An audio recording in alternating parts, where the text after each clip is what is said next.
What would happen if you just ate meat for 30 days? Would your health skyrocket or crash and burn? Let's see what the evidence really says. Hi, I'm Dr. Eric Westman, and welcome to my channel where I review and debunk nutritional misinformation online. In this video, we're going to hear from Dr. Sten Ekberg. In general, I like his approach, his style, his videos.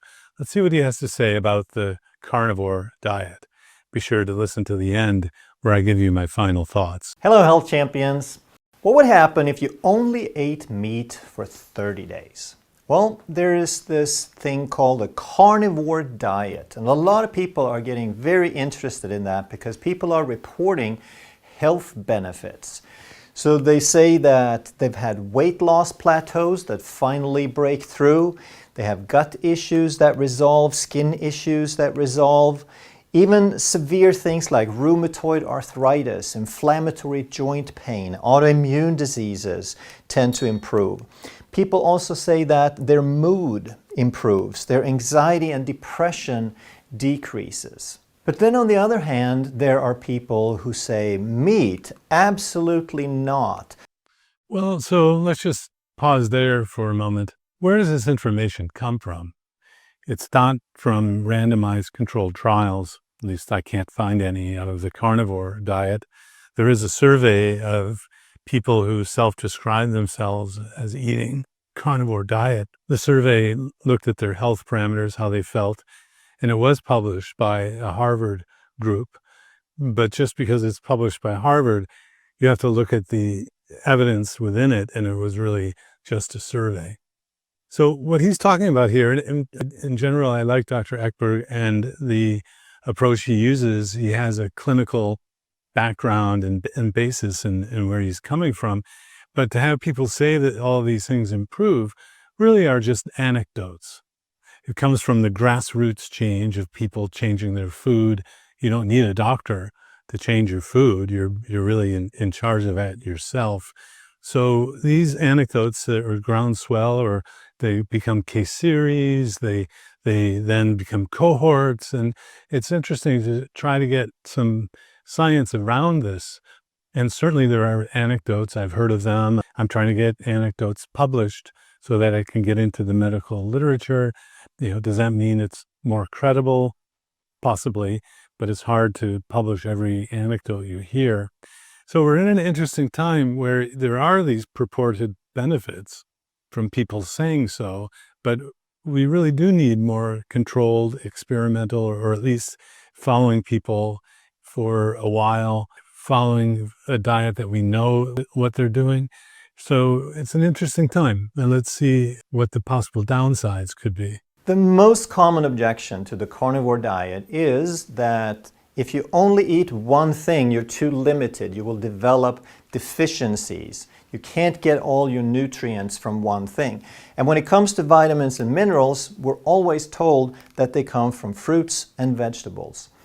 And while that is true, fruits and vegetables contain a lot of vitamins and minerals, that does not mean that meat doesn't have any.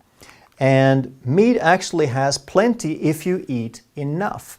Yeah, so the nutrition that's available in animal foods, the meat, poultry, fish and shellfish, and eggs, I kind of consider those all in the same area, mainly proteins, and they bring the fat with the protein.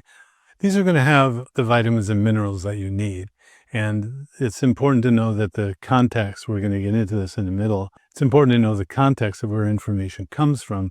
We're going to get into that in just a minute, where under some conditions, you may need certain amounts of vitamins. On other conditions, you may not need as much.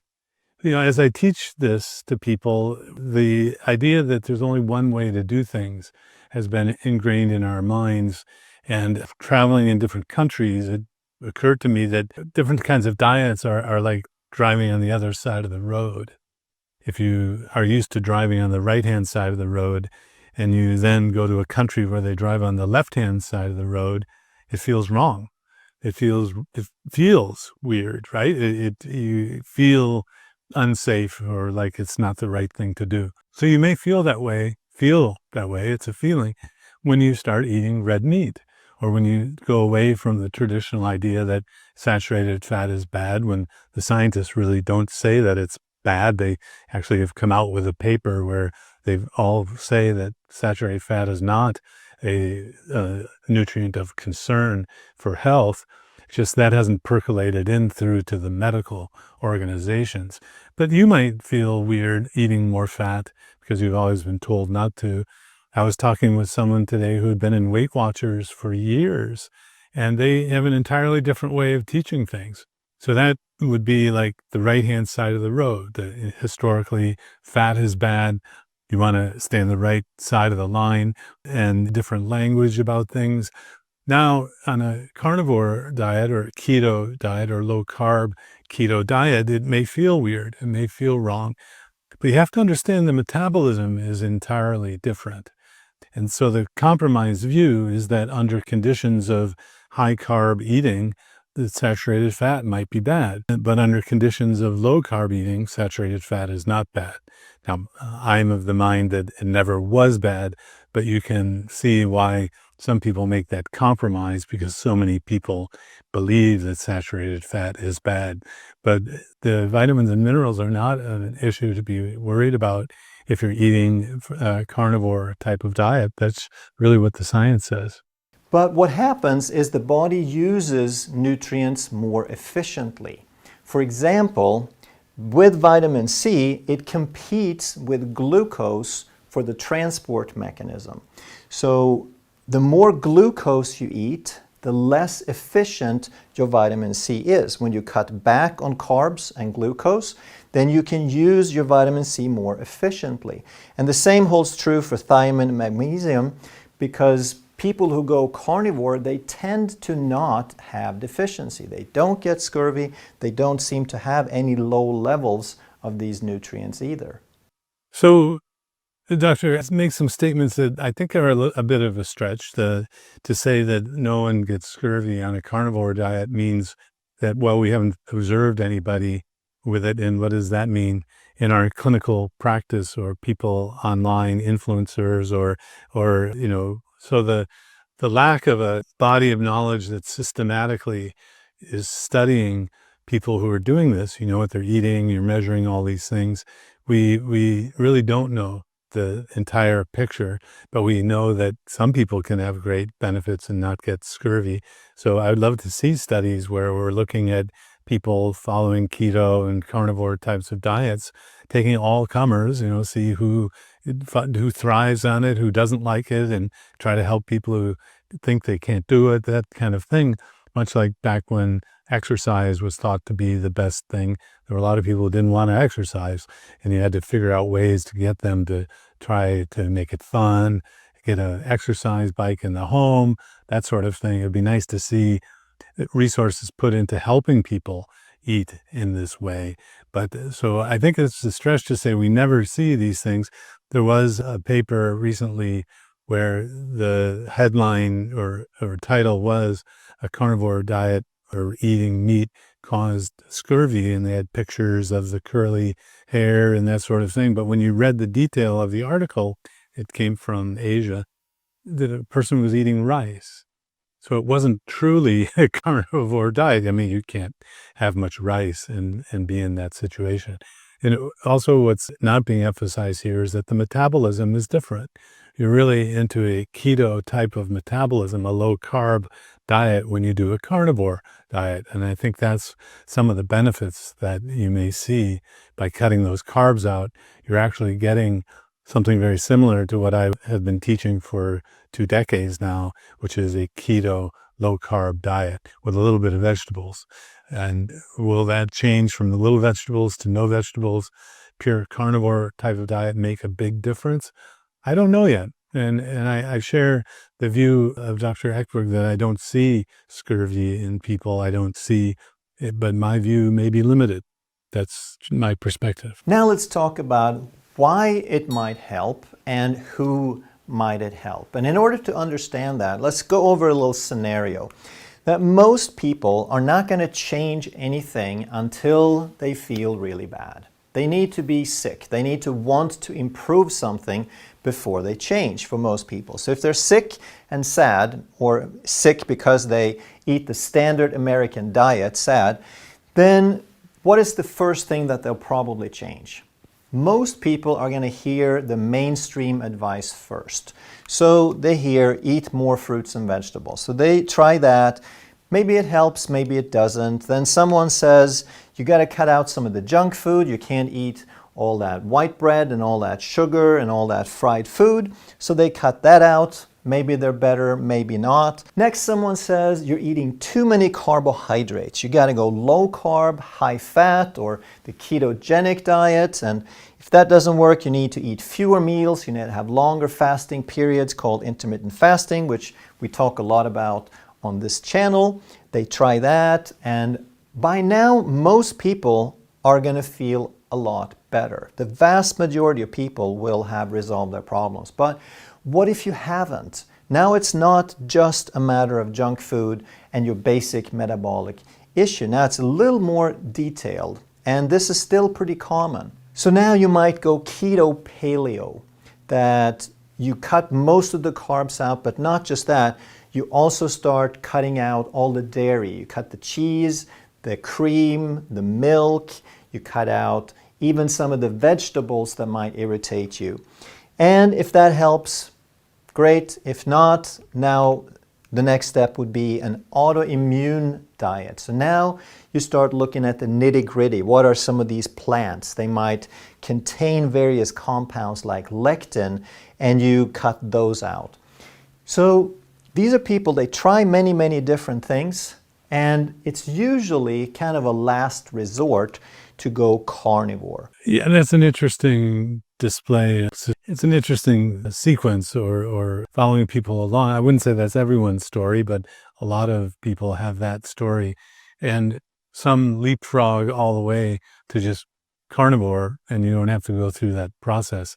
So I'm seeing a lot of people entering the keto world, the low carb world, through the carnivore door, meaning they think that's the only way to do it, and they don't know if they can add back a little bit of vegetables, that sort of thing.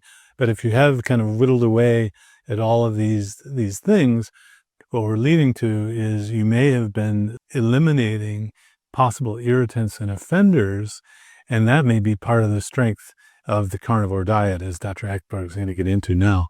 And if you think about this now, why would that work as the last resort? Because it is essentially the ultimate elimination diet. You cut out everything until there's just one food left. You, all the way along the way, you eliminate various different things. You start with the really bad stuff like sugar, and then you fine-tune it and you tweak it until you don't even have the leafy greens anymore. You just eat one food. And what meat has going for it is that it's basically the most neutral food there is. The lowest number of allergies to any food is probably meat. And while there are poisons, while there are toxic substances like plutonium and arsenic and things like that, most of the problems caused is not by the substance itself, it is your body's reaction to it. When your body responds because it recognizes it as an enemy, it's going to create inflammation, and it's that inflammation that causes all the problems. And meat being the most neutral food there is, it's the least amount of responses, the least amount of probable inflammation. The only people who have any trouble with meat is if they don't have enough stomach acid to digest it. And then you could just add a little bit of hydrochloric acid and you'll probably be fine. Well, I should editorialize there that there is kind of a relatively new issue with meat eating if you have something called alpha-gal. Alpha-gal is a condition that you get exposed to a tick. You have a tick bite, the Lone Star tick, and there's a cross reaction between the tick bite and mammalian meat, so that you become allergic to mammalian meat. And it's something that is seen in the southern United States, definitely. I've had patients in my area have alpha-gal, So you can actually become allergic, like hives, urticaria, hives, even anaphylaxis, meaning you have trouble breathing and you end up in the emergency room because you passed out. Some people with alpha-gal carry around the EpiPens just in case they get exposed to mammalian meat. So the problem is it's hard to diagnose this. Usually the person with the tick bite doesn't know there's a tick bite. They start eating a food and they don't know that it's the meat in the food because they've been eating meat all along, and they start getting these reactions, and it sometimes takes years to figure out that the reaction really was to the mammalian meat. Sometimes it's a mild reaction, sometimes a severe one. So add in that another acquired reason that you couldn't eat meat is if you have a tick bite that continues to give that reaction to mammalian meat. It's called alpha-gal. And the good news about alpha-gal is it will fade away over time in most people. There's a blood test for it, so you can watch the titer, it's called, the level of alpha-gal reaction go down over time, and most people can reintroduce mammalian meat some years after that first tick bite. It's a fascinating reason why you wouldn't want to eat meat if you have had that exposure. But how do you know then if carnivore diet is for you? Well, if you have severe bloating, if you have frequent bloating, your stomach gets really upset, like this kitty here, he looks pretty bloated to me. Maybe someone gave him some grain or something else he's not supposed to eat. Cats are obligate carnivores. If that's you, then you might be a good candidate. Also, if you have SIBO, small intestine bacterial overgrowth, then you have bacteria growing in the small intestine where they don't belong. And if you stop feeding them what they like, which is carbohydrate and fiber, then they're going to have less to eat and most of them will go away. If you have irritable bowel syndrome, which doesn't point to any specific mechanism, it just says irritable bowel, it's very upset, you have alternating constipation, diarrhea, it's a mess, then that might be a good thing to try the carnivore. Interesting to hear this, because all of these conditions get better with what I've been using, which allows for some vegetables and leafy greens, but not very much. So the approach I've used is unlimited meat, poultry, fish, and shellfish and eggs, a little bit of cheese, creams and oils and mayonnaise, 1 cup of a non-starchy vegetable, and 2 cups of leafy greens for the day, not per meal, but for the day. So that limiting the amount of vegetables can get a lot of improvement in these very same things. So a great study would be to test even pure carnivore, which is 0 carbs, and a keto kind of carnivore, keto allowing some carbs, a little bit of veg, and then increasing the dose of carbohydrates to see what people can tolerate, how they feel. Until those studies are done, we basically do that by trial and error. And I've actually helped some people who've come into the weight loss room through carnivore introduce some vegetables back, and they do great because they didn't come to this through the pathway that Dr. Ekberg was saying, that they've tried everything and the only thing that eliminated the final thing was carnivore. If you're starting from carnivore, it may be that you're not sensitive to all these things that people had to eliminate if this is their last resort sort of diet to try. So does that mean that all humans should eat nothing but meat for the rest of our lives? Well, humans have this tendency to go all or nothing. We divide ourselves up in groups, in political parties, and everything that the other party says is wrong. And then on the diet front, we have the vegan versus the carnivore that virtually become religions. They believe so strongly in what they're doing. And I think that's taking it a bit too far. So is carnivore optimal? That's the next question. We know that it can help a lot of people who haven't been helped before, but does that mean everyone should eat it? When we look at where humans have been all over the planet during our history, and when we look at the different sources of food that we've had, we've been hunter-gatherers, we've been farming, we've been fishing, and in all of those areas, humans have done really well. I think it's going too far to say that we should either be all vegan or all carnivore. Just like some vegans tend to be really healthy, at least for a while, and a lot of carnivores turn around disease, at least for a while, the jury is still out on what happens for the rest of your life, but I think there's a good chance that you can probably do it for the rest of your life. But even if you can, I don't think that it's necessarily the best thing forever. I think... Well, so it's a great point that there are very few studies that are prospectively following people who've been randomized to different diets that go on very long, and that actually include all different carb levels, all different animal versus plant-based levels. So we kind of put together this mosaic or like a newspaper thing where you're trying to piece together what we know. Until those studies get done, which they may never, you want to follow everything you can that has to do with your health along the way. So you're not committing necessarily to a lifetime of a belief system or a cult. You're changing the food and you're seeing how you feel, and you get things measured by your doctor. It's not like you're going blindly forward. So I think you can figure out what probably one of many different approaches is optimal for you based on the blood work, how you feel. And I'm open-minded enough to say that some people might thrive better on carnivore or other very low carb diets. Others might do better and feel better and enjoy life better. That's important. It's not just how long, it's how good the quality of life is by having every now and then the salsa or horseradish or the toxin in the plant that makes you burn because they enjoy that. So some people like that. So I don't know if we know the answer, but I'm not sure we know that this might not be the answer. So I'm not going to be as as judgmental. I won't.